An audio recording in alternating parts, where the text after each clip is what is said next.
ஏசாயா 49 அதிகாரம் 3 வசனத்தை எடுத்த ஒருத்தங்க சத்தத்தை உயர்த்தி நீங்க வாசிக்க அன்போடு நான் கேட்டுக்கொள்கிறேன். ஏசாயா 49:3. அவர் என்னை நோக்கி, நீ என் தாசன் இஸ்ரவேலே, நான் உன்னில் மகிமைப்படுவேன் என்றார். ஆமென், அல்லேலூயா. கர்த்தர் நம்மை பார்த்து இந்த மாதம் சொல்ற வார்த்தை. ஆமென். எல்லாரும் சேர்ந்து வாசித்துருவோமா? எல்லாரும் சேர்ந்து வாசிங்க. அவர் என்னை நோக்கி, நீ என் தாசன் இஸ்ரவேலே, நான் உன்னில் மகிமைப்படுவேன். பரவாயில்லையே, எல்லாரும் மனப்பாடம் பண்ணிட்டீங்களே. ஆமென் சோதரா, நல்லவர். ஆமென். நம்ம எளிமையான வார்த்தை இல்ல? ஆமென் சோதரா. நீ என் தாசன் இஸ்ரவேலே, நான் உன்னில் மகிமைப்படுவேன். ஆண்டவர் நம்மளை பார்த்து சொல்றார், நீ என் மகன், நீ என் தாசன் சோதரா, நீ என் மகள், நான் உன்னில் மகிமைப்படுவேன். அந்த இஸ்ரவேல் அப்படிங்கிற இடத்துல உங்க பேரை போட்டு நீங்க சொல்லுங்க. டெய்லி அந்த வசனத்தை சொல்லுங்க. எத்தனை பேர் உண்மையிலே டெய்லி இந்த வார்த்தையை என்ன சொன்னேன் அப்படி சொல்லுங்க. கை வைத்து சொல்லலாமா? ஒரு சிலர் சொல்லலையா? பரவாயில்ல, இன்னொரு 10 நாள் இருக்குன்னு இந்த வார்த்தையில நீங்க என்ன செய்யுங்க, இஸ்ரவேலே அப்படிங்கிற இடத்துல உங்க பேர் போட்டு சொல்லுங்க பார்க்கலாம். இஸ்ரவேலேங்கிற உங்க பேர் சொல்லுங்க. யோவேல் தினகரனே, நான் உன்னில் மகிமைப்படுவேன். ஆமென் ஸ்தோத்திரம். இப்போ உங்க பேர் சொல்லுங்க. உங்க பேர் போட்டு சொல்லுங்க. அவர் என்னை நோக்கி, நீ என் தாசன்.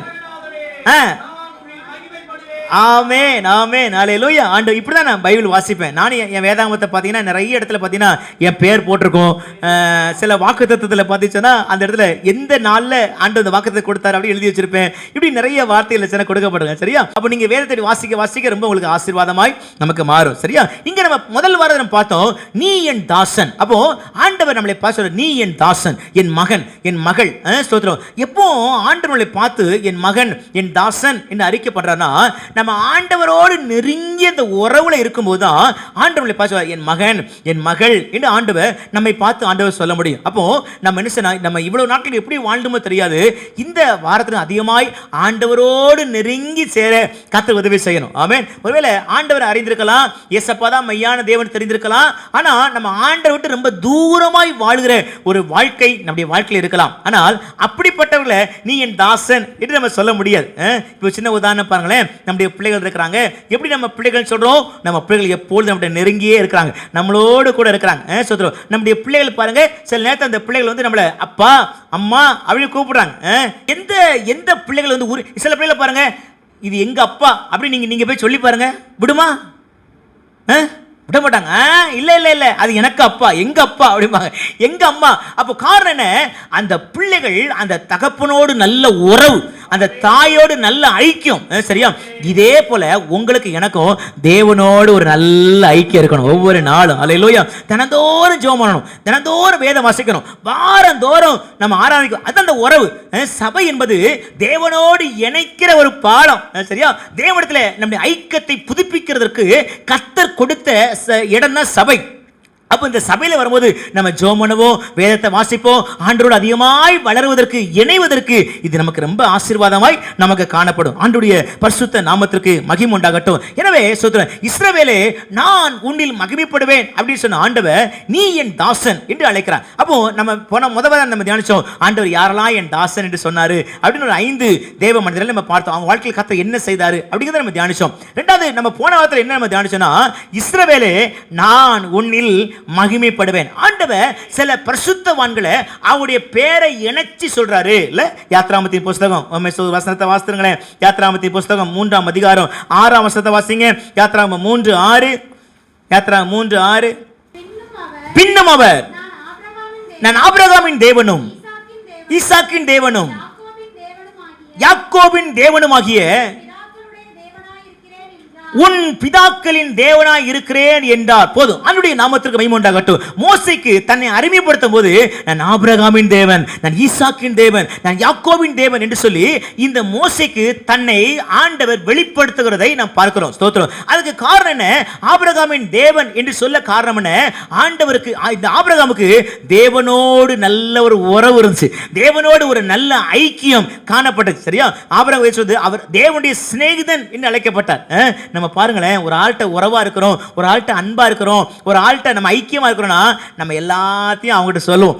எல்லாரும் மனம் திறந்து அவர்கிட்ட பேசுவோம். இல்ல டெய்லி அவங்கள பார்க்காம இருக்க மாட்டோம், டெய்லி அவங்கள பேசாம இருக்க மாட்டோம். அப்படி அதுதான் அந்த உறவை காட்டுகிறது, அந்த ஐக்கியத்தை காட்டுகிறது. அப்போ இதே போல நம்ம தேவனிடத்தில் ஐக்கியமா இருக்குன்னு சொல்ற நாம டெய்லி ஜெபிக்கிறவர்களாக, டெய்லி வேதத்தை வாசிக்கிறவர்களாக, எல்லா ஜெபங்களையும் நீங்க கலந்து கொள்றவர்களாக, ஒவ்வொரு ஆராதனைக்கும் நீங்க தவறாம நீங்க கலந்து கொள்ளாக நீங்க காணப்படும் போது தான் நம் தேவனோடு ஐக்கியப்படுகிறோம். இங்க ஆபிரகாம் வச்சிருக்கு, அவர் எனக்கு சிநேகிதன் என்று ஆண்டு சொல்கிறார். அந்த அளவுக்கு ஆபிரகாம் தேவனோடு ஐக்கியமாய் கண்டப்படுகிறதா ஆபிரகாமின் தேவன் என்று அழைத்தார். ஈசாக்கின் தேவன் சொல்ல காரணம் என்ன? ஈசாக்கு என்ன சொன்னா, அவர் மாலை நேரம் வந்துச்சுன்னா அவர் தேவனோடு தியானம் பண்ண அவர் கடந்து செல்கிறவர், தேவனோடு ஜெபிக்கிறவர். அப்போ உங்க தனி ஜெபம் நம்ம வாழ்க்கையில தேவனோடு ஐக்கியப்படுறவங்க அவங்க தனியா தேவ சமூகத்தில் போய் ஜெபிக்கிறவர்களாக அவங்க காணப்படுவாங்க. யாக்கோபின் தேவன் என்று சொல்ல காரணம், யாக்கோபு யாப்போக்கு நதிக்கரையில் ஆண்டுடைய பாதத்தை பற்றி கொண்டு விடாமல் போராடி அவர் ஜெபிக்கிற ஒரு மனிதனாய் காணப்பட்டார். அப்போ என் யாக்கோபின் தேவன், ஆபிரகாமின் தேவன், ஈசாக்கின் தேவன் சொல்ல காரணம் தேவனோடு இவளுக்கு இருந்த ஒரு நல்ல ஐக்கியம். இந்த காலத்தில் நமக்கும் அப்படி ஐக்கியம் காணப்படுமானால் ஆண்டவர், அவர்கள் தேவன் சொன்ன ஆண்டவர் நம்முடைய தேவன் என்று சொல்வதற்கு அவர் வெட்கப்படுறதே இல்லையா? ஆமே. எபிரேயர் 11ஆம் அதிகாரத்துக்கு வாங்களேன். எபிரேயர் 11ஆம் அதிகாரம் 16ஆம் வசனத்தை வாசிங்க. எபிரேயர் 11:16. எபிரேயர் 11:16. அதிலும் மேன்மையான பரம தேசத்தையே விரும்பினார்கள். ஆகையால் அந்த வார்த்தையை குறிப்பிடுங்க, தேவன் அவருடைய தேவன் எனப்பட வெட்கப்படுகிறதில்லை, அவர்களுக்கு ஒரு நகரத்தை ஆயத்தம் பண்ணியிருந்த போது ஆண்டுடைய நாமத்து மகிமை. பாருங்க, அவர்கள் தேவன் என்னப்படுவதற்கு அவர் வெட்கப்படவே இல்லையா? இன்னைக்கு நம்முடைய தேவன், உங்க பேரை சொல்லி சொன்னீங்கல்ல, இஸ்ரவேலே நான் உன்னில் அந்த வார்த்தையில உங்க பேர் சொன்னீங்கல்ல, இன்னைக்கு ஆண்டு சொல்லாரு, நான் உன் தேவன் என்று சொல்வதில் நான் வெட்கப்படுகிறதில்லை. போன வாரம் 3 பரிசுத்தவான்களுடைய வாழ்க்கையில அவர்கள் தேவன் என்று சொல்லி ஆண்டு எப்படி மகிமைப்படுத்தினார். நம்ம 2 காரியத்தை நம்ம தியானிச்சோம். இன்னைக்கு 3வது காரியத்தை நம்ம தியானிக்க கர்த்தர் நமக்கு கிருபை தருவார். முதலாவது பார்த்தீங்கன்னா ஆபிரகாமின் தேவன் என்று நம்ம தியானித்தோம். ஆபிரகாமின் தேவன் ஆபிரகாமுடைய எல்லா தேவைகளையும் ஆண்டவர் சந்தித்தார். ஆமென். நம்ம வாழ்க்கையில் அநேக தேவைகள் வரலாம், ஸ்தோத்திரம். நம்மளால இந்த தேவையை சந்திப்பதற்கு திராணி இல்லாதது போல காணப்படலாம். ஆனால் ஆபிரகாமுடைய வாழ்க்கையில ஆபிரகாமின் தேவையை சந்தித்த ஆண்டவர் நம்முடைய தேவையை சந்திக்க போதுமான தேவனா இருக்கிறார். அல்லேலூயா. நம்ம போன வாரம் பார்த்தோம், அவன் குடும்பத்துக்கு, அவனுடைய மகனுக்கு ஈசாக்குக்கு ஒரு நல்ல வாழ்க்கை துணையை தேட வேண்டும் என்பது ஒரு பெரிய பொறுப்பு. ஆனால் கர்த்தர் ஒரு தூதனை அனுப்பி எல்லா கோணனாலும் நேராக்கி ஆண்டவர் சரியா அந்த காரியத்தை செய்த ஆண்டவர் உங்க வாழ்க்கையில ஒரு நல்ல விசேஷம் நடக்க கர்த்தர் உதவி செய்வார். ஆமென். நாம இன்னைக்கு சங்கீதத்தில் வாசித்தது போல என் இருதயம் நல்ல விசேஷத்துல பொங்குகிறதுன்னு வசனத்தின்படி ஒரு நல்ல விசேஷம் நம்ம வாழ்க்கையில நம்ம குடும்பத்தில் நடக்க கர்த்தர் அனுக்கிரகம் பாராட்ட போதுமான தேவன். ஆமென். சொல்றோம். அந்த காரியத்தில் மாத்திரமல்ல, நீங்க ஆதியாகமத்தின் புத்தகம் 22ஆம் அதிகாரத்துக்கு நீங்க வந்தீங்கன்னா, ஆதியாகமம் 22ஆம் அதிகாரத்துல ஸ்தோத்திரம், அல்லேலூயா, ஆண்டவர் நல்லவர். இங்கே நீங்க அந்த ஆபிரகாமுடைய தேவையை சந்தித்த இன்னொரு காரியத்தையும் நமக்கு சொல்லப்பட்டிருக்கு. சரியா?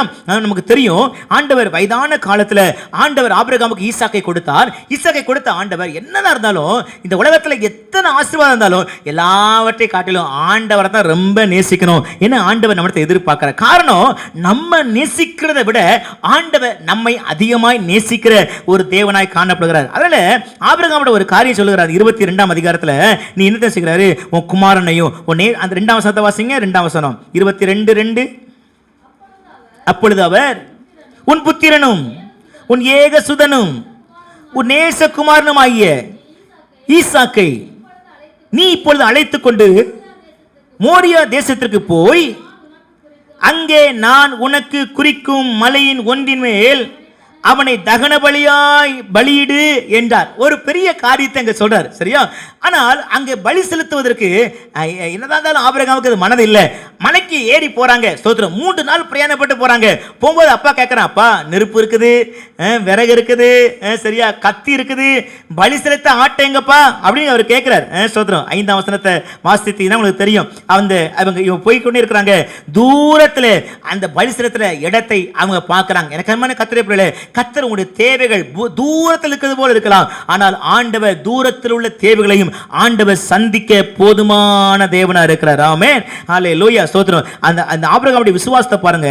5ஆம் வசனத்தை வாசித்தீங்கன்னா, அப்பொழுது ஆபிரகாம் தன் வேலைக்காரரை நோக்கி, நீங்கள் கழுதையை நிறுத்தி இங்கே காத்துருங்கள், நானும் பிள்ளையாண்டானும் அவளை மட்டும் போய் தொழுது கொண்டு உங்களிடத்திற்கு என்ன செய்வோம், திரும்பி வருவோம். ஆண்டவர் பலி செலுத்த சொன்னது ஈசாக்க. ஸ்தோத்திரம். அப்போ என்ன சொல்லியிருக்கணும் ஆபிரகாம், நான் திரும்பி வருவேன் அப்படின்னு. ஆனா இதுக்கு என்ன விசுவாசமா, கர்த்தர் என் தேவையை பார்த்துக் கொள்வார், கர்த்தர் என் தேவையை சந்திப்பார், அவர் யெகோவா ஈரே, அவர் என் தேவையை சந்திப்பார். அந்த விசுவாசம் நாங்க திரும்பி வருவோம். ஆமென். நம்ம வாயில ஸ்தோத்திரம் இந்த வாரம் முழுவதும் ஒரு விசுவாச வார்த்தையே வருவதாக. ஆமென். ஸ்தோத்திரம். ஆண்டவர் என் தேவையை சந்திப்பார், ஆண்டவர் எனக்கு சுகம் தருவார், ஆண்டவர் எனக்கு விடுதலையை தருவார், ஆண்டவர் என் குடும்பத்தை ஆசீர்வதிப்பார், எங்க தொழிலை கர்த்தர் ஆசீர்வதிப்பார். நம்ம வாயில திரும்பி வருவோம் என்று ஆபிரகாம் சொன்ன மாதிரி விசுவாச வார்த்தையை தேவன் நமக்கு தந்தருள்வாராக. ஆண்டுடைய நாமத்திற்கு மகிமை உண்டாகட்டும். இப்படி அவன் 7ஆம் வசனத்தை நீங்க வாசித்தீங்க சொன்னா, 7ஆம் வசனத்தை பாருங்க. அந்த விசுவாச வார்த்தையின்படி அப்பொழுது ஈசாக்கு ஆபிரகாமை நோக்கி, என் தகப்பனே என்றான். அதற்கு அவன், என் மகனே இதோ இருக்கிறேன் என்றான். அப்பொழுது அவன், இதோ நெருப்பும் கட்டையும் இருக்கிறது, தகன பலிக்கு ஆட்டுக்குட்டி எங்கே? இங்கே ஒரு தேவையை ஈசாக்கு சொல்கிறதை பார்க்கிறோம். ஸ்தோத்திரம். ஆட்டுக்குட்டி எங்கே? ஸ்தோத்திரம். அதுக்கு ஆபிரகாம் சொல்ல வார்த்தையை பாருங்க. 8ஆம் வசனத்தை பாருங்க.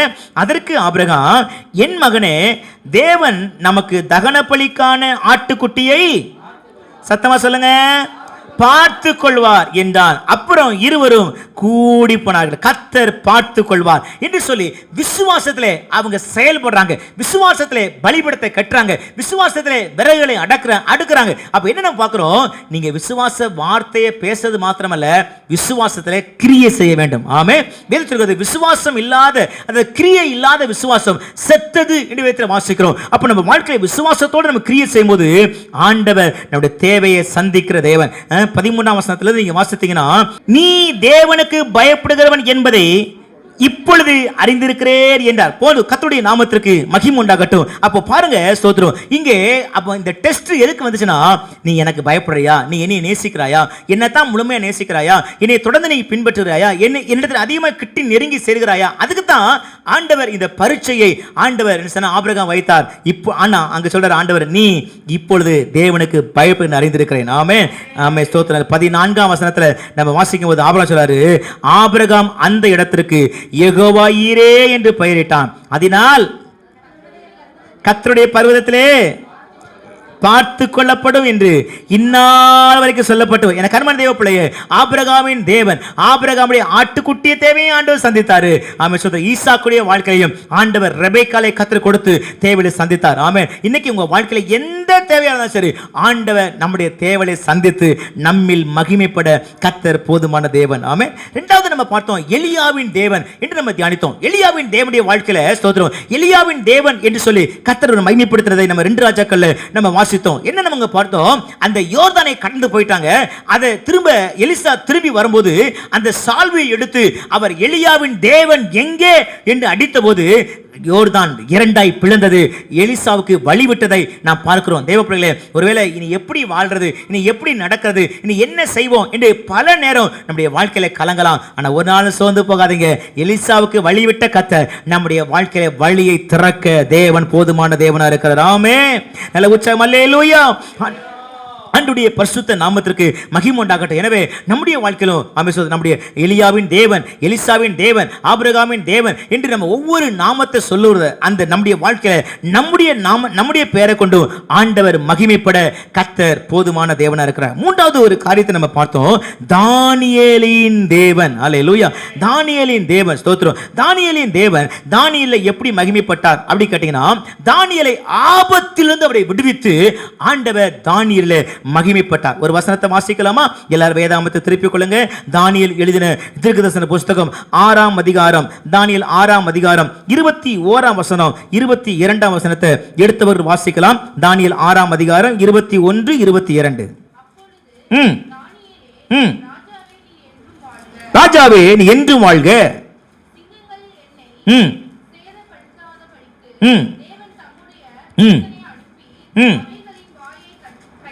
கட்டி போட்டார்.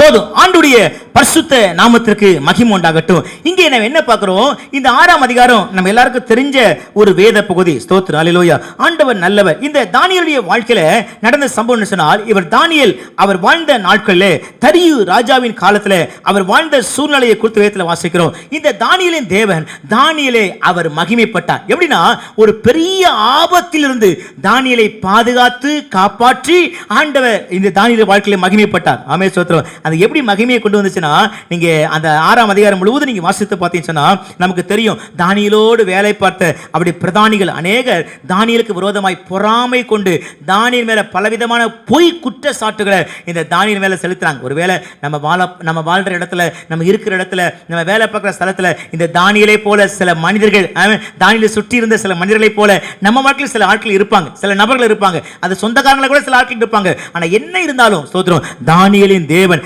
தானியேலை மகிமைப்பட்ட ஆண்டவர், அவரை காப்பாற்றி விடுவித்த ஆண்டவர், உங்களை என்னையும் காப்பாற்றி விடுவிக்க கர்த்தர் போதுமான தேவனா இருக்கிறார். அல்லேலூயா. நல்ல உச்சம், அல்லேலூயா.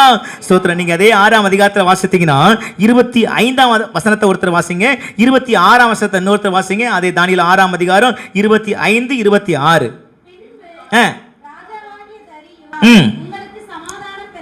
உங்களுக்கு சமாதானம் பெருக கடவது. 26.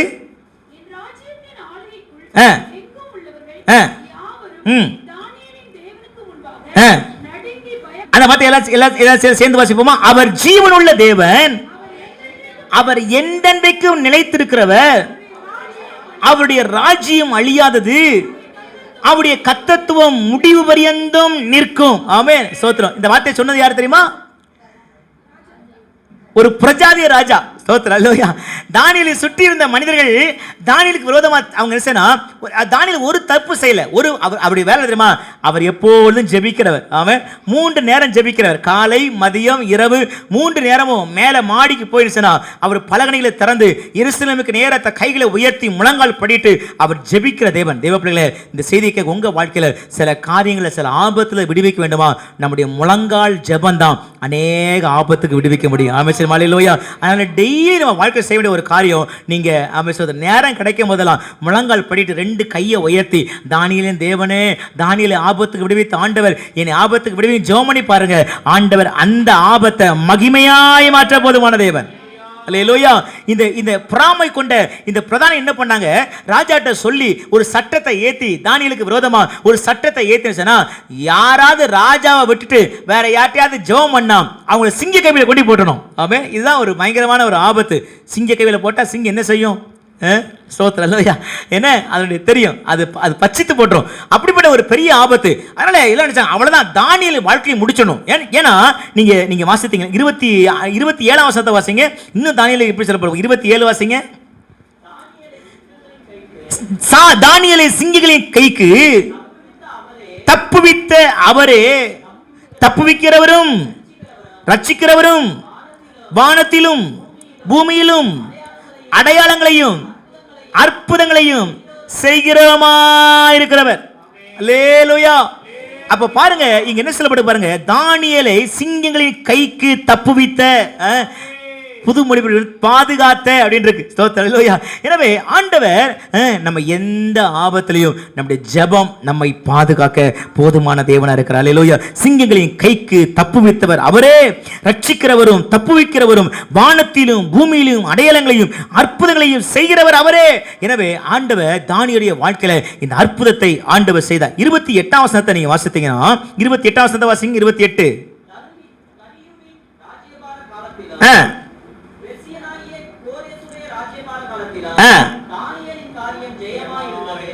தானியேலின் காரியம் பாபிலோன் ராஜ்யத்தை ஆட்சி செய்த அந்த ராஜாக்கள், தரியு ராஜா ஆட்சி காலம் முழுவதும் தானியேலுடைய எல்லா காரியமும் ஜெயமா இருந்தான், வெற்றியா இருந்துச்சான். அல்லேலூயா. இந்த வாரத்துல தானியேலின் தேவன் நம்முடைய தேவனா இருந்து உங்க காரியத்தை ஜெயமாய் முடிக்க பண்ணுவார். அல்லேலூயா. ஆமா, ஸ்தோத்திரம். நிச்சயமாய் ஆண்டவர் நம்மோடு கூட இருந்து ஆண்டவர் ஜெயமாய் முடிய பண்ணுகிற தேவன்.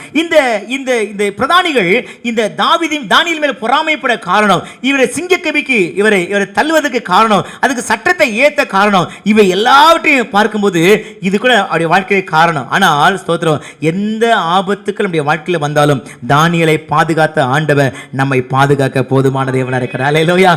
தேவ பிள்ளைகளை இந்த ஆராதனைக்கு வந்து நீங்களும் ஐயா நானும் என் குடும்பமும் சில ஆபத்தில் இருக்கிறோம், சில சூழ்நிலை இருக்கிறோம், இதில் எப்படி நாங்கள் பாதுகாக்கப்படுவோம், எப்படி நினைங்களா? இன்னைக்கு நீங்கள் சொல்லுங்க, இஸ்ரவேலின் தேவன் அவர் என்னை மகிமைப்படுவார் உங்கள் பேரை சொல்லி சொன்னீங்களே, அதே போல தானியேலின் தேவன் நம்முடைய வாழ்க்கையில் வர எல்லா ஆபத்துக்களுக்கும் நமக்கு விலக்கி பாதுகாக்க போதுமான தேவனா இருக்கிறார். அல்லேலூயா. ஆமென். ஸ்தோத்திரம். சிங்க கவியில போட்டாங்க பாருங்க, தானியேல ஒண்ணுமே செய்யல. எது சொல்றது? ஆண்டவர் சிங்கங்களின் வாய்களை கட்டி போட்டார் இருக்கு. ஆமென். அல்லேலூயா. ஆமென். ஆண்டவர் நல்லவர். ஆனா அதே சமயம் அடுத்து இன்னொரு பகுதி இருக்குது. யார் இவன் மேல பொறாமப்பட்டாங்களோ, யாரு தானியேலுக்கு விரோதமா சட்டத்தை ஏற்ற வைத்தாங்களோ, அவங்களை உள்ளத்துக்கு போடும்போது சிங்கம் வாயை திறந்துருந்துச்சு, எல்லாரையும் பச்சித்து போட்டது. ஆமென். அல்லேலூயா. ஒருவேளை நீங்க சில பொறாமையினால சில ஆபத்துக்கள் சில போராட்டத்தை நடுவா நீங்க கடந்து போகலாம். ஆனா தானியேலின் தேவன் நம்மை விடுவிக்க போதுமான தேவன் இருக்கிறார். அல்லேலூயா. அதான் ஒரு பாட்டு உண்டு, சிங்க கேபியோ சூரை போ அவர் என்னை காத்திடுவா. கைத்தட்டி பாடுமா. சிங்கக்கேபியோ சூறை நெருப்போ அவர் என்னை காத்திடுவா. அவரே என்னை காப்பவர், அவரே என்னை காண்பவர், அவரே என்னை காப்பவர், அவரே என்னை காண்பவர். சிங்கக்கேபியோ விசுவாசத்தோட சொல்லுங்க, சிங்கக்கேபியோ அவர் என்னை காத்துக் கொள்வார். சிங்கக்கேபியில் நான் கிடந்தேன், அவர் என்னோட அமர்ந்திருந்தார். சுட்டெரிக்கும் அக்கினியில் நடந்தேன், பலி குழியாய் என்னை நினைத்தார். சிங்கக்கேபியோ சூறை நெருப்போ அவர் என்னை காத்திடுவார். சிங்கக்கேபியோ ஓ ராமா நாமா. தகப்பனே, உங்க பிள்ளைங்க எனக்கு எந்த சூழ்நிலை வந்தாலும் நீ காக்கிற தேவன். அவே சூறை நெருப்போ அவர் என் காத்திடுவார். அவரே என்னை, அவரே என்னை, ஆமென், அவரே, ஆமென், அவரே, அவே சிங்கக்கேபியோ சூளை நெருப்போ அவர் என்னை காத்துக்கிடுவார். சிங்கக்கேபியோ லோரே காத்துக்கொள்வார். ஹல்லேலூயா. உலகத்துல சிங்கக்கேபியை போல சூளை நெருப்பை போல ஒரு பெரிய ஆபத்து இல்ல. அதிலேயே பாதுகாத்த ஆண்டவர் உங்களை என்னையும் பாதுகாத்து நடத்த போதுமான தேவன். ஆமென். ஹல்லேலூயா. ஆமென். நல்லா தான் இருக்குது ஆண்டவர் பாதுகாப்பான்னு. ஆனா தானியேல்ட்ட அப்படி கர்த்தர் அவரை பாதுகாத்து அவரை மகிமைப்படுத்த காரணம் என்ன? ஆமென். ரெண்டு காரணத்தை நம்ம தியானித்து நம்ம ஜெபிக்க போறோம். அல்லேலூயா. ஆண்டவன் ஆபிரகாம்கிட்ட ரெண்டு காரியம் பார்த்தோம்ல. ஒன்று ஆபிரகாமுடைய விசுவாசம், அவர் தேவையை சந்திக்க காரணம் என்ன? ஜெபம். ஜெபம். தேங்க்யூ. அப்போ விசுவாசமும் ஜெபமும் நமக்கு இருக்கணும் அப்படின்னு நம்ம பார்த்தோம். ரெண்டாவது நம்ம பார்த்தோம் எலியா மூலமாக எலியாவின் தேவன் மகிமைப்பட காரணம் என்னன்னா, ஞாபகம் இருக்கா? எஜமானை உண்மை உத்தமமாய் பின்பற்றினார் இல்ல? ஸ்தோத்திரம். ரெண்டாவது ஆண்டவர் மேல அசைக்க முடியாத ஒரு விசுவாசம். இன்னைக்கு நம்ம வாழ்க்கையில் ரெண்டு வேணும். ஆண்டவரை உண்மை உத்தமமாய் பின்பற்றணும். அப்போ நான் ஒன்று சொன்னேன், அதாவது ஆண்டவரை பின்பற்றும் போது சில தடைகள் வரும், பிரச்சனை வரும், நம்ம ஒரு வார்த்தை சொல்லணும் அப்படின்னு ஒன்று சொல்லி கொடுத்தேன். ஞாபகம் இருக்கா? என்னாச்சு இப்படி மறந்துட்டீங்களே? எனக்கு தெரியும், நீங்க சும்மா இருங்க. இந்த வாரம் ஒரு விசுவாசி வந்தாங்க, அவங்க சொன்னாங்க, நிறைய பேர் சில சொன்னாங்க, நான் ஒரே எனக்கு தெரியும் நீ சும்மா இரு. அல்லேலூயா. ஆமென். சில ஆட்கள் அப்படிதான் சொல்லி முடிக்கணும். எனக்கு தெரியும் நீங்க சும்மா இரு அப்படி சொன்னதுனால தான் உண்மை உத்தமமாய் கடைசி வரை பின்பற்ற முடிஞ்சது. அல்லேலூயா. இன்னைக்கு எலியாவுக்கு சமமாக நமக்கு இயேசு கிறிஸ்து நமக்கு இருக்கிறாரு. அவரை உண்மை உத்தமமாக கடைசி வரை பின்பற்றணும். அல்லேலூயா. ஆமா, அவரை விட்டு ஒரு நாள் விலகக்கூடாது. அவர் மேல வைக்கிற விசுவாசத்தை நீங்க எப்படி நீ யோர்தானை கடந்து வருவ? எனக்கு தெரியும் நீங்க சும்மா இருங்க. அல்லேலூயா. யாரெல்லாம் இவரை பரியாசம் பண்ணாங்களோ, யாரெல்லாம் எலிசாவை அற்பமா நினைச்சாங்களோ, அவங்க எல்லாரும் பேசுவது, அவங்க எல்லாம் அவருக்கு முன்னாடி பணிந்து கொண்டார்கள். ஆமென். இன்னைக்கு நம்ம வாழ்க்கையில அப்படி ஒரு காலம் வருது. பிள்ளைய நீங்க கர்த்தரை மத்த உண்மையாய் பின்பற்றுங்க, உத்தமமாய் பின்பற்றுங்க. உங்களை தேடி வருகிற நாட்களை கர்த்தர் வைத்திருக்கிறார். சரி, இந்த தானியேலின் வாழ்க்கையில நம்ம பார்த்தோம், இவ்வளவு பெரிய காரியத்தை ஆண்டவர் செய்தார். அந்த பிரஜாதி ராஜாவே சொன்னாரு, தானியேலின் தேவனுக்கு முன்பதாக எல்லாரும் பயப்படணும், அவரைத்தான் ஆராதிக்கணும். அது மாத்திரம் இல்ல, ஸ்தோத்திரம், அவர் தான் எப்படிப்பட்டவர்? 6ஆம் அதிகாரத்தை என்ன வாசித்தோம்? ஸ்தோத்திரம், அவர் ஜீவனுள்ளவர். 26ஆம் வசனத்துல பாருங்க, 26ல அவர் ஜீவனுள்ள தேவன், அவர் எந்தெண்டைக்கு நிலைத்திருக்கிறவர். அப்படி ராஜ்யம் அழியாதது, அவருடைய கர்த்தத்துவம் முடிவு பரியந்த நிற்கும். அல்லேலூயா. இப்படி தானியேல் மூலமாக அந்த சிங்கக்கையிலிருந்து வெளியே தூக்குறாங்க பாருங்க. அல்லேலூயா. அப்போ தானியேல் ராஜா சொன்ன வார்த்தை அதுதான். ஆமென், ஸ்தோத்திரம் ஆண்டவரே. சரி, இப்போ நான் அந்த தானியேல்கிட்ட இவ்வளவு பெரிய மகிமையான காரியத்தை தானியேல் மூலமா செய்ய காரணம் என்ன? தானியேல் 2 காரியத்தை பார்த்து சுருக்கமாக நம்ம தியானித்து ஜெபிக்கலாம். முதலாவது எழுதிக் கொள்ளுங்க. முதலாவது தானியேலுடைய வாழ்க்கையில அவர் வாழ்ந்த குற்றமற்ற வாழ்க்கை. குற்றமற்ற வாழ்க்கை. ஆமென், ஸ்தோத்திரம். இரண்டாவது தானியேல்கிட்ட இருந்த பார்த்தீங்கன்னா தேவனோடு அவருக்கு இருந்த நெருங்கிய உறவு. நீங்க எழுதிக்கிறீங்க, நான் விளக்கி நான் சொல்றேன். முதலாவது பார்த்தீங்கன்னா தானியேலுடைய வாழ்க்கை குற்றமற்ற ஒரு வாழ்க்கை. ஆமென், ஸ்தோத்திரம். இரண்டாவது தானியேல் தேவனோடு அவருக்கு இருந்த நெருங்கிய உறவு, நெருங்கிய ஐக்கியம். இதுதான் இந்த ஆபத்தில் பாதுகாத்து தானியேலின் தேவன் தான் தேவன் என்பதை அங்கே விளங்க பண்ணிட்டு. சரியா? ஆண்டுடைய நாமத்துக்கு மகிமை உண்டாகட்டும். ஒரு வசனத்தை வாசிங்களேன். ஆமென். தானியேல் 6ஆம் அதிகாரம் 21ஆம் வசனத்தை 21, 22 வாசிங்க. என்றும் வாழ்க.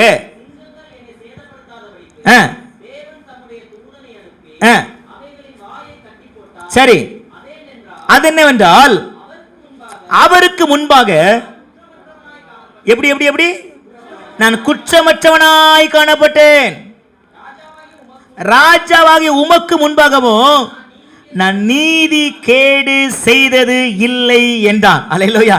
இதான் நான் சொன்னேன், தாவீதுடைய வாழ்க்கையில குற்றமற்ற ஒரு வாழ்க்கை. யாருக்கு முன்பதாக? தேவனுக்கு முன்பதாக தானியேல்ட்ட ஒரு குற்றம் பார்க்க முடியாத ஒரு வாழ்க்கை. ஸ்தோத்திரம். ராஜாவுக்கு முன்பதாக நீதி கேடு எதுவும் செய்யாம வாழ்ந்த ஒரு தானியேல். ஆமென், ஸ்தோத்திரம். அதான் இன்னைக்கு நம்ம வாழ்க்கையில நம்ம வாழ்க்கையில தேவனுக்கு முன்பதாகவும் நம்ம குற்றமற்ற ஒரு வாழ்க்கையை வாழ வேண்டும். அதே மாதிரி மனிதனுக்கு முன்பதாகவும் நீதி கேடு நம்ம செய்யக்கூடாது. அல்லேலூயா. இந்த உலகம் அநீதி நிறைந்த உலகம், நீதி நியாயத்துக்கெல்லாம் காலம் இல்லாத ஒரு உலகம். ஸ்தோத்திரம். உலகம் என்ன சொன்னா நீதி ஞானம் வாழ முடியாது அப்படி நினைக்கிறாங்க. இல்ல, இந்த தானியேல் எப்படி வாழ்ந்தானா? எல்லாருக்கும் முன்னால அவங்க அநியாயம் செய்தாலும் இந்த தானியேல் ஸ்தோத்திரம் கர்த்தருக்கு முன்பதாகவும் அங்கிருந்த ராஜாவுக்கு முன்பதாகவும் ஒரு நீதி கேடு செய்யாத ஒரு குற்றமற்ற ஒரு வாழ்க்கை வாழ்ந்திருக்கிறார். நல்ல ஒரு ஆமென். அல்லேலூயா. குற்றம் அல்லேலூயா. அப்போ இன்னைக்கு நம்ம மனசாட்சியில என்ன விதமா குற்றமற்ற ஒரு வாழ்க்கை, நான் ஒரு குற்றமும் செய்யலை, நான் ஒரு தவறு செய்யலை, நான் ஒரு இந்த இடத்துக்கு நீங்களும் நானும் வர வேண்டும் என்று கர்த்தர் நம்மிடத்துல எதிர்பார்க்கிறார். அப்படி நம்ம வாழ்ந்தால் நம்முடைய வாழ்க்கையில ஸ்தோத்திரம் அல்லேலூயா தேவன் ஆபத்திலிருந்து நம்மளை பாதுகாத்து நம்மை விடுவிக்க போதுமான தேவனாக இருக்கிறார். கொஞ்சம் யோசித்து பாருங்க. 6 மாதம் தாண்டி 7வது மாதம் வந்துட்டோம். நம்ம வாழ்க்கை நம்ம எப்படி வாழ்ந்துக்கிறோம்? இதுவரை எப்படி நம்ம மற்றவங்களை குற்றம் சாட்டுறோம், நல்லது. சரியா? மற்றவங்கள்ட்ட இருக்கிற குறையை நம்ம கண்டுபிடிக்கிறோம், நல்லது. ஆனால் அதே சமயம் நம்ம குற்றங்களை நம்ம கண்டுபிடிக்க கர்த்தர் கிருபை தருவாராக. நான் எப்படி வாழ்றேன்? நான் குற்றமற்றவனாய் வாழ்றேனா? நான் நீதிமானாய் வாழ்றேனா? இந்த தானியேலை போல குற்றமற்ற ஒரு வாழ்க்கை, கர்த்தருக்கு முன்பதாகவும் ராஜாவாகிய உங்களுக்கு முன்பதாகவும் எந்த நீதி கேடும் செய்யவே இல்லை. அங்கே பாருங்க, தானியேலை எல்லாம் சொல்லி ஆமா ராஜாவே இவர் ஜெபம் கண்டுபிடிச்சு இல்லை கொண்டு நிறுத்துறாங்க. தானியேல் கொஞ்சம் கூட என்ன செய்யலனா, நான் ஆமா நான் தன்னுடைய நீதி நியாயம் எடுத்து சொல்லவே இல்லை. ஸ்தோத்திரம். சில இடத்துல நம்ம அமைதியா வாயை திறக்காம இருந்தாலே கர்த்தர் நமக்காக யுத்தம் பண்ணுவார். ஆமென். நிறைய இடத்துல நம்ம வாயை திறந்து பேசதான் கர்த்தருக்கு யுத்தம் செய்ய முடியல, ஜெயம் எடுக்க முடியல. இந்த வாரத்தில் நம்ம கொஞ்சம் அமைதியாக இருக்கணும்.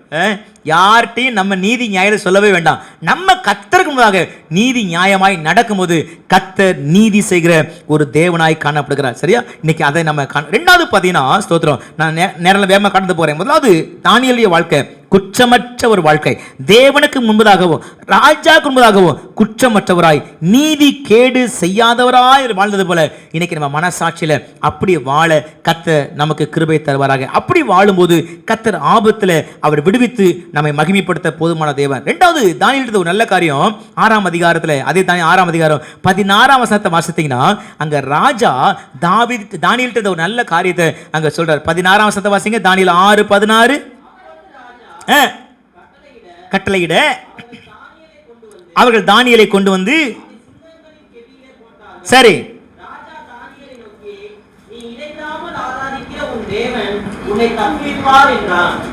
போதும், ஆண்டவருடைய பரிசுத்த நாமத்திற்கு மகிமை. இரண்டாவது இந்த தானியேலை பார்த்து ராஜா சொல்ற வார்த்தை, அதாவது தானியேலை ராஜாவே காப்பாற்ற முடியல.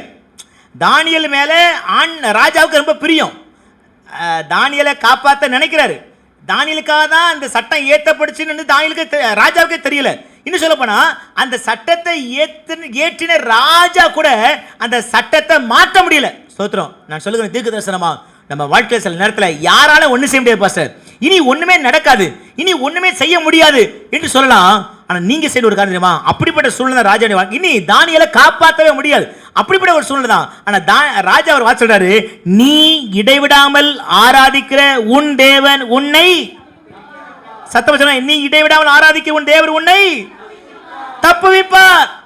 ஒருவேளை நீங்க நினைக்கிறீங்களா பாஸ்டர் யாராலையும் மாற்ற முடியாது, ஐயா யாராலையும் மாற்றவே முடியாது, யாராலும் இதை ஒன்றும் செய்ய முடியாது என்று சில சூழ்நிலைக்கு கடந்து வந்திருக்கலாம் இந்த தானியேலை போல.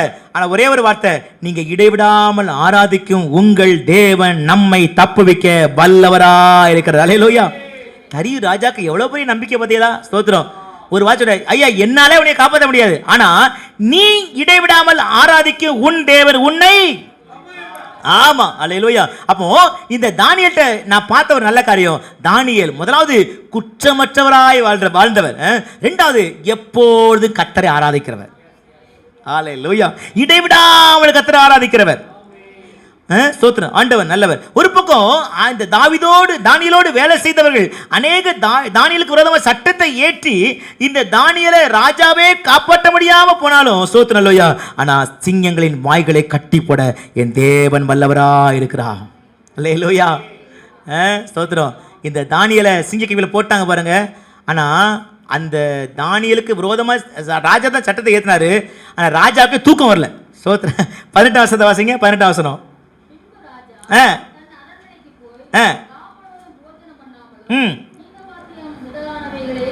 ராத்திரி முழு போஜனம் பண்ணாமலும், அதாவது நம்ம பாட்டு கேட்போம்ல, பாட்டு கேட்கறது கீத வாத்தியம் வர விட்டாமலும் என்ன வரலையா? நீங்க மட்டும் கத்தர உண்மையா ஆராதிங்க. நீங்க நல்லா தானியேல் பார்த்தா சிங்க கபில ஒரு சிங்கத்து மேல தலை கை வச்சு கால் வச்சு தலை வச்சு படுத்துக்கிறாரு, அவர் நல்லா தூங்குறாரு. ஆனா தானியேலுக்கு விரோதமாய் சட்டத்தை ஏற்றின தூக்கம் வரல. நான் சொல்லுகிறேன், இந்த வாரத்துல நமக்கு விரோதமாய் எழுமனவங்களுக்கு கத்த தூக்கத்தை வரணும் பண்ணுவார். உலகத்துல எல்லாம் வாங்கலாம், காசு இருந்துச்சுன்னா கட்டில் வாங்கலாம், பெட்டு வாங்கலாம், ஆனா என்ன வாங்க முடியாது? தூக்கத்தை வாங்க முடியாது. ஆமே. ஸ்தோத்திரம். அல்லேலூயா. உனக்கு இன்பமா நித்திரையை தருவேன். ஸ்தோத்திரம். அல்லேலூயா. உனக்கு விரோதமாய் சட்டத்தை ஏற்றினேன். ஆமே. ஸ்தோத்திரம். தூக்கத்தை வர விட மாட்டேங்கிறது ஆண்டவர். அல்லேலூயா. யாருக்கு தெரியும்? இமைய மேல தூக்கி பிடிச்சா யார் தூங்க முடியல? ஆண்டு அப்படிதான் ராஜாக்கு பிடிச்சாரு. நம்ம தெரியல. காலையில் அதிகாலை எழுப்பி தானியேலே, நீ இடைவிடாமல் ஆராதிக்க உன் தேவன் உன்னை தப்புவிக்க வல்லவரா இருந்தாரா? அவர் நினைச்சாரு சத்தமே வராது. ஏன்னா சிங்கம் எத்தனை நாள் பட்னி அடக்குதோ பசி அடக்குதோ இல்லை, அதனால சத்தம் வரான்னு பார்த்தா அடுத்த செகண்டே சத்தம் வருது. அடுத்த வருஷம் வாசிங்கம்மா தம்பி. அப்பொழுது தானியேல், ராஜாவே நீ என்று வாழ்க. ஆமென். கையை போய் தள்ளிய அல்லேலூயா. இந்த வாரத்தில் சில வாயை கட்டி போடுவார். சில வார்த்தையினால் நீங்க காயப்பட்டு இந்த ஆராதனைக்கு நீங்க வந்திருக்கிறீங்க. சிலர் பேசின வார்த்தை உங்க காதல் அப்படியே துணிக்குது. இவங்க இந்த பேசின வார்த்தை தாங்க முடியல. இன்னைக்கு ஆட சொல்றாரு, அந்த வாயெல்லாம் ஒரு நாள் கட்டி போடுவேன். உங்களுக்கு விரோதமாய் பேசின வார்த்தைகள் கட்டப்படும். ஆமே. அதாவது இப்படி சொல்லுவாங்க, 2 அடி அடிச்சா கூட வாங்கிக்கலாம் பாஸ்டர், இந்த வார்த்தையால பேசி கொள்றாங்க பாருங்க. அப்படி வந்திருக்கிறீங்களா? ஆண்டவர் இங்க பார்க்குற சிங்கங்களின் வாய்களை கட்டின ஆண்டவர் மனித வாயும் கட்ட போதுமான தேவன். அல்லேலூயா. நடந்த காரியம் என்ன தெரியுமா? நீங்க அந்த 20ஆம் வசனத்துல நம்ம வாசிக்கும் போது வேதத்துல வாசிக்கிறோம், கத்த ராஜாவை கிட்ட கொண்டு வந்து, நீ இடையில ஆராதிக்கும் உன் தேவன் உன்னை தப்புவிக்க வல்லவரா இருந்தார். அல்லேலூயா. ஆண்டவருடைய பரிசுத்த நாமத்திற்கு மகிமை உண்டாகட்டும். அப்போ தானியேல் முதலாவது பார்த்தோம், குற்றமற்றவனாய் வாழ்ந்தார். 2வது தானியேல் தேவனை எப்பொழுது இடைவிடாமல் ஆராதிக்கிற ஒரு மனிதன். அப்படின்னு யாரு இடைவிடா கத்தாரிமா? யாரு ஆண்டவரோடு அதிக உறவு இருக்குதோ, அதிக ஐக்கியமா இருக்காங்களோ, அவங்க தான் எப்பொழுது இடைவிடாமல் தேவனை ஆராதிக்க முடியும். நல்லவர் ஆமென். அல்லேலூயா. அப்ப தானியேல் தேவனோடு நெருங்கிய நல்ல உறவு கொண்டவர். அதனால தான் அவர் இடைவிடாமல் ஆராதிக்கிற ஒரு தேவனாய் காணப்பட்டார். இன்னைக்கு இந்த வாரத்தில் ஒரு தீர்மானம் எடுப்போம், இடைவிடாமல் கர்த்தரை ஆராதிக்க ஒரு தீர்மானம் எடுப்போம். அப்பொழுது இடைவிடாமல் ஆராதிக்கும் போது தானியேலை தப்புவித்த ஆண்டவர் நம்மையும் தப்புவிக்க வல்லவராக இருக்கிறார். அல்லேலூயா. 3 காரியத்தை நம்ம தியானிச்சோம்ல. முதலாவது பார்த்தோம், ஆபிரகாமின் தேவன் ஆபிரகாமுடைய எல்லா தேவையை சந்தித்தார். இன்னைக்கு பார்த்தோம், ஆட்டுக்குட்டியை கூட இந்த தேவையை ஆண்டவர் சந்தித்தார். மேலே யெகோவா ஈராவாய் காணப்பட்ட ஆண்டவர் யெகோவா ஈரே நம்ம தேவையை சந்திப்பார். ரெண்டாவது நம்ம பார்த்தோம் எலியாவின் தேவன். எலிசா அக்கறைப்பட்டாரு, இனி எப்படி அந்த யோர்தானை பிளந்து வர்றது? எலியாவின் தேவன் எங்கேன்னு அடிச்சா ரெண்டாவது இன்னைக்கு உங்க வாழ்க்கையில எந்தெந்த பாதை அடைக்கப்பட்டுருச்சு பாஸ்டர், இனி என்ன செய்வேனே தெரியல, இனி எப்படி இந்த யோர்தானை கடந்து போவேன் தெரியல, அந்த யோர்தானை கத்தர் ரெண்டாய் பிளக்க கத்தர் போதுமான தேவன். ஆமென். மூன்றாவது நம்ம பார்த்தோம் தானியேலை பெரிய ஆபத்துல இருந்து கத்தர் பாதுகாத்து தானியேல் நம்ம கத்தர் மகிமைப்பட்டாரு. அந்த ராஜா சொன்னா, உன்னை ஆராதிக்கிற தேவன் ஜீவனுள்ள தேவன். ஹல்லேலூயா. ஆமென். அப்படி ராஜ்யம் அழியாதது, அப்படி கத்தத்துவம் எந்தெண்டைக்கு நிலைத்து நிற்கும் என்று சொல்ல வார்த்தையின்படி நம்முடைய ராஜா நம்ம மூலமாக ஆமென் ஸ்தோத்திரம் ஆபத்திலே தப்பு வைத்து விடுவிக்க போதுமான தேவன். முழங்கால் படிட்டு ஜெபம் பண்ணுமா? எல்லாம் ஜெபிக்க போகிறோம். ஹல்லேலூயா, ஹல்லேலூயா, ஹல்லேலூயா. கொஞ்ச நேரம் ஜெபம் பண்ணலாமா? வாயை திறந்து